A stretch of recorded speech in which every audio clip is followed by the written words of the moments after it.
रायझोविटा. रायझोविटा हे liquid plant food आहे. रायझोविटामुळे जमिनीतील जी काही हानिकारक बुरशी आहेत यांना कंट्रोल करण्याचं, मात करण्याचं काम रायझोविटामुळे होतं. त्याचप्रमाणे जमिनीला आणि पिकांना सेंद्रिय कर्ब वाढवण्याचं काम रायझोविटा करतं.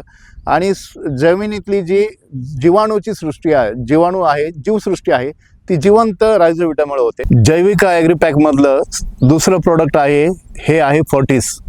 ज्याप्रमाणे आपण NPK हे मुख्य अन्नद्रव्य आहे, त्यानंतर सूक्ष्म अन्नद्रव्य ज्याला म्हणतो आपण दुय्यम, त्याच्यामध्ये 16 मायक्रोन्यूट्रन्स येतात, ज्याच्यामध्ये magnesium, sulphur, boron, iron, zinc ही जी काही कमतरता ज्यावेळेस पिकांना येते ती भरून काढण्याचं काम फॉर्टिस करतं. स्टेला हे आपल्या पिकांना जमिनीतील पोषक द्रव्य उपलब्ध करून देण्याचं काम करतं. फळधारणेला फळाला चांगली चकाकी व फळधारणा चांगल्या प्रकारे करण्याचं काम करतं. याचा कॅवेटा हे असं प्रोडक्ट आहे की नॉर्मली आपण जसं म्हणतो आपण ह्युमन बॉडीला कॅल्शियमची गरज आहे, त्याच पद्धतीनं प्रत्येक पिकाला कॅल्शियमची गरज असते. कॅल्शियमची जर डिफिशियन्सी आली तर नॉर्मली आपण बघतो पानं पिवळी होणं किंवा कांद्यासारखं पिकाची पात वाकडी होणं किंवा पीळ पडणं, हे जे आजार होतात हे कॅल्शियमच्या डिफिशियन्सीने होतात. आणि ज्या वेळेस ती डिफिशियन्सी म्हणजे ती कमतरता वेळेस भरल्या जाते, त्याचं सगळ्यात गरजेचं प्रोडक्ट आहे कॅवेटा.